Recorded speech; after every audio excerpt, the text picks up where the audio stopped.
Welcome back, everyone, to theCUBE's presentation of Crypto Trailblazers here. I'm John Furrier in the Palo Alto studios, host of theCUBE. We got YQ is here. He's the co-founder of AltLayer, part of the series where all the experts are coming in, the Ethereum Foundation, the entire community is in the Bay Area, having great activations at Stanford and Berkeley and all through the Bay Area, dinners, meetups, hackathons. The best of the best are in town, and of course, the movement of Ethereum continues. YQ, thanks for coming in theCUBE, appreciate it as we conclude day one. Thanks for coming in. Yeah, thanks for the invite. Great to be here. Yeah, so D-Cell's coming, Vitalik's in town, everyone's excited. Ethereum has always been a great developer platform. I call it Act 2 because Act 1 was the beginning. Now we get seeing some scale, stability, some competition, but the game is still the same. Open, decentralized, build apps, have smart contracts, have scalability, have value creation is the ethos. Yeah, absolutely. The market's good right now. Give us your perspective. Yeah, so I feel like, so basically in Ethereum ecosystem, right? I've been in Ethereum ecosystem since 2015. So in Singapore, we hosted like Vitalik and Ethereum Foundation people for multiple sort of conferences in Singapore. And I feel like for the past decade, right, we really achieved a lot of milestones. For example, we make Ethereum and L2 so fast and so efficient and also affordable for a lot of developers and users. And at the same time, as we know, right, after so many years, we roughly solved the scalability issues, but right now it's really about like how we can really address the problem to bring like sort of more users for the applications. And so that's why you can see, right, probably we encounter a bunch of these challenges from Solana and the other chains because they have a lot of retail users in this cycle. But I believe if you look at like sort of the participants, builders, and also developers in today's event, right, I have all that sort of this phase in that we definitely have more like sort of this long-term builders building like all different applications like this DeFi, social, game, and at the same time, a lot of like sort of these new faces, and we just feel like probably beyond the traditional application in crypto, we can also bring like sort of AI agents into blockchain. That's also one of the biggest themes in today's event. It's funny, it's like, you look at NVIDIA, right? NVIDIA stock is doing great when the AI wave, but before AI, gaming, crypto, AI, nice progression for NVIDIA. Hats off to NVIDIA for making some good money on that. But the reality is that a lot of crypto engineering went to AI, and now AI is coming back to blockchain. A lot of good problems to solve. What are some of your solutions that you're building to make it easier? Because I think there's going to be a resurgence of Ethereum, one momentum, and that movement. Part two, I call it, because we're now kind of on that next wave. You got AI, which helps with code assistance and could fill in some gaps potentially. So what are you seeing with AI as it intersects the blockchain with Ethereum? Yeah, I feel like, as you mentioned, right? So in the previous like sort of keynotes and panels, I already mentioned like crypto AI is always a natural fit because like for AI agents and probably in the future, this AGI, right? It definitely needs its own identity, probably wallets and also like vaults for its own data and also assets, right? And if we look at blockchains, right, or Ethereum, naturally all these agents or AGI in the future, they can naturally have all these sort of these wallets, identities on chain.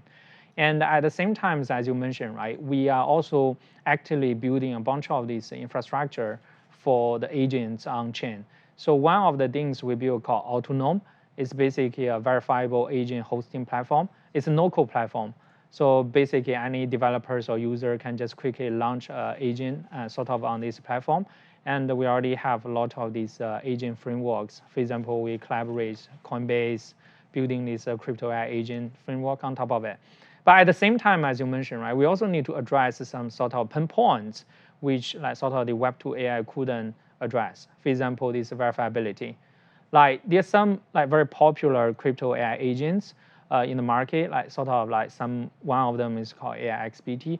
It's making a lot of fun tweets and people that is basically behind the scenes is a bunch of students how to manually reply like sort of the tweets and and also the comments. So then the blockchain and also technology we have right now, we can also provide this verifiability. So that means in Web2 era, right, we don't know whether like sort of it's by a bunch of like students and replying the like sort of the content.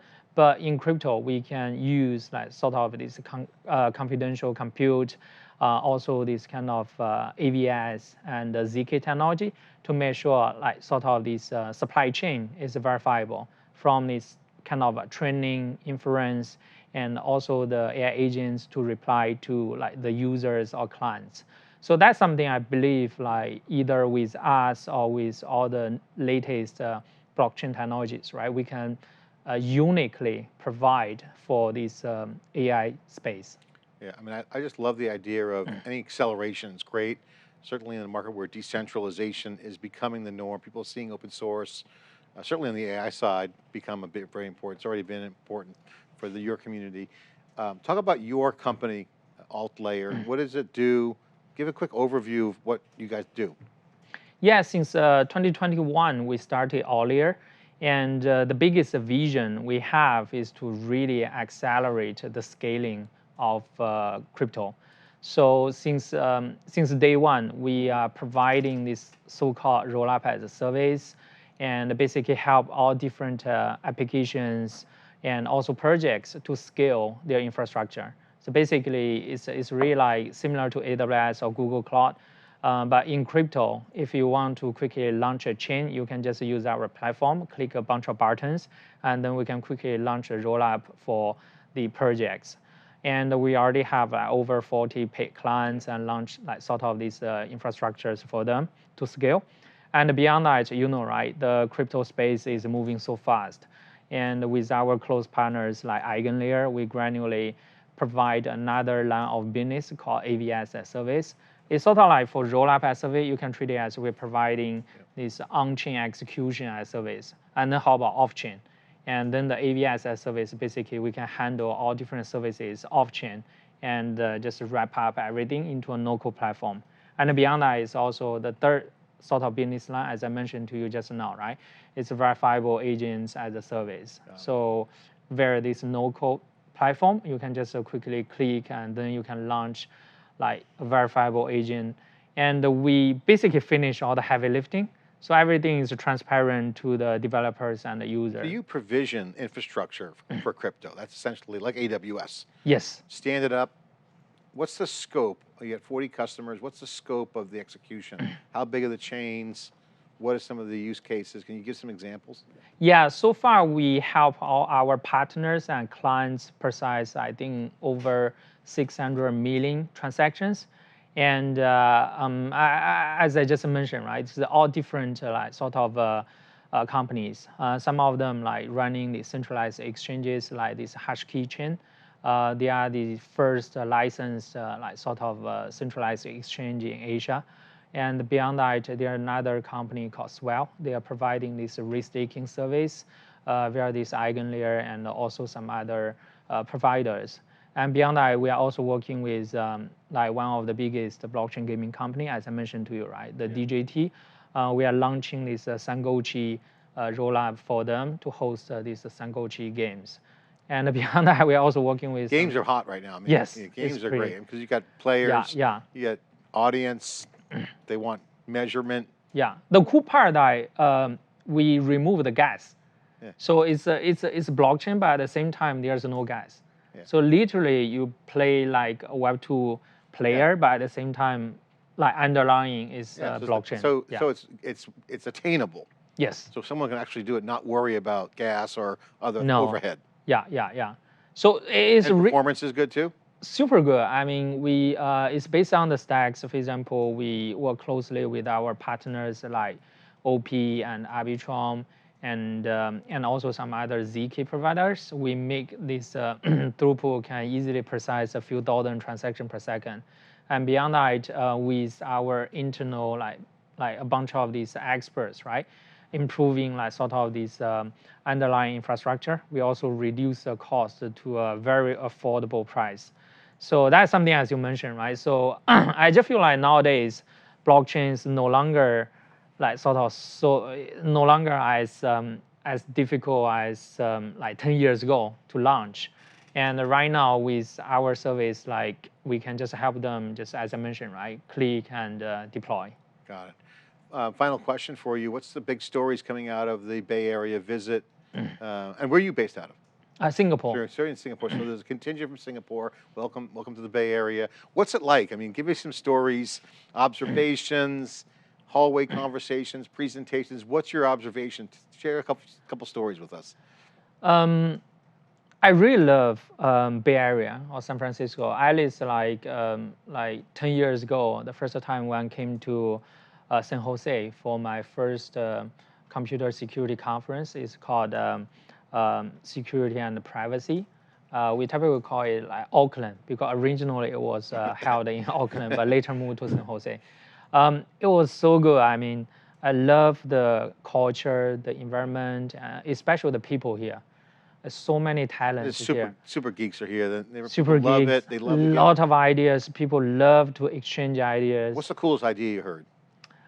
So far, I still feel like it's around this crypto AI. I got some like new alphas around like people are building all different like sort of companies around this verifiable AI. As I mentioned, right, it's a natural fit. Yeah. Beyond that, I also met a bunch of my old friends like Vitalik, Tomasz, and also a bunch of friends like they are based in San Francisco.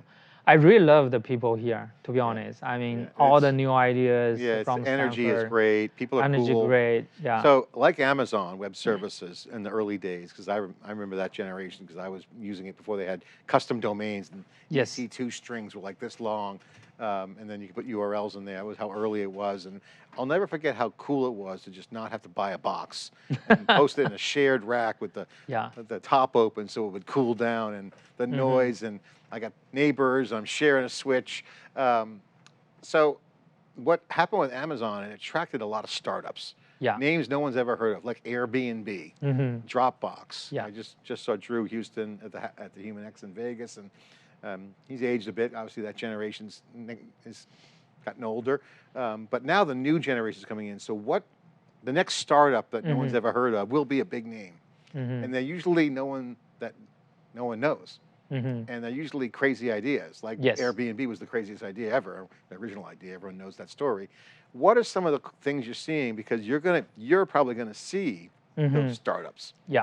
Because they're gonna go the path of least resistance. How do I stand up some infrastructure to see and just to play around or launch an idea? And you know, its democratization is beautiful with decentralization. So you're gonna see that. What are you seeing for those startup customers, the ones that, you know, not the big money deals, but you know, the ones that are doing stuff? What are you seeing with the builders that are putting stuff together, a couple friends, you know, sharing an apartment, dorm room? I mean, there's a lot of kind of collaboration going on right now. What are cool things you're seeing? You're completely right. I think in crypto, I mean, another thing is quite different from the internet era is that people no longer working at a garage. Everyone is working at his home and working remotely. And I talked to a lot of my friends. They are also the founder of different projects. Almost everyone is working remotely. Even they have the office, but people don't really go to the office. So that's sort of the one trend. And beyond that, is as you mentioned, right? How about the good ideas? I just feel like so far I can. Two guys hanging out on Telegram. Okay. Yes, absolutely. and at the same time, I feel like definitely this social plus AI plus crypto will be the future. What do you mean by that? I mean, as I mentioned to you, right now, infrastructure is no longer the blocker for application builders. But what are the biggest application or the crypto native application we have in crypto is still about trading. So beyond trading, we really need to have some like sort of cool ideas around like to replace the internet application, right? I believe like sort of social AI, probably the next generation TikTok or something like will be crypto native. It will be natively with like sort of these on-chain crypto with tokens, with all the features of the infrastructure. And also social. Yeah. Definitely social. It's because people are part of the equation. Yes. Yeah. I already talked to a bunch of projects and friends. They are trying to figure out like, okay, how to have the best like sort of a combination for it. For the past few years, we had this friend tag, we have pump.fun, we had a bunch of these similar ideas, but right, it's not sustainable because like there's some bonding curve, like the token economics not working.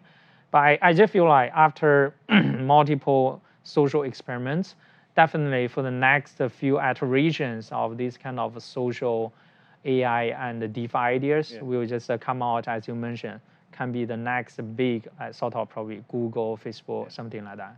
YQ, great to have you on. Last minute we have left, put a plug in for the company. What are you working on?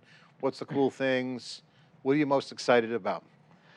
I did my PhD in like sort of consensus and also privacy, and I built this AltLayer, as I mentioned, right? Our vision is to really accelerate and scale this crypto and Web3. I hope probably for the next few years, as you mentioned, right, we can be one of the biggest players in the space to continuously providing like sort of the infrastructure for all the big companies in crypto.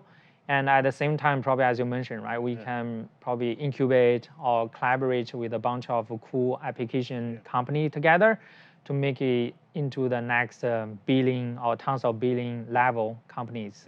Great. And it's coming too. I think there's going to be a tsunami of innovation in every wave I've lived, whether it's pre-cloud, cloud, post-cloud, cloud native, AI native, now we got crypto native. The infrastructure enables disruption, and it's disruption, but it's enabling. It's not disruption for bad, it's for good. And the long game is there. Thanks for coming on, appreciate and great to see you in the Bay Area, and can't wait to continue the conversation.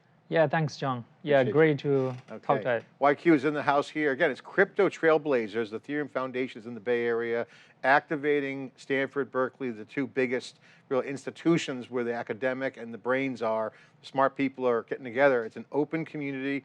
It's a long game, but it's a real fast shift. Ethereum is a movement, and the stories coming out of that are looking really good. I'm John Furrier here with theCUBE, sharing the stories here, and all the data. Not yet on chain, but it will be soon. We'll get you there soon. Maybe give you a call for our CUBE coin. Maybe soon? Yes, absolutely. All right. Thanks for watching. See you next time.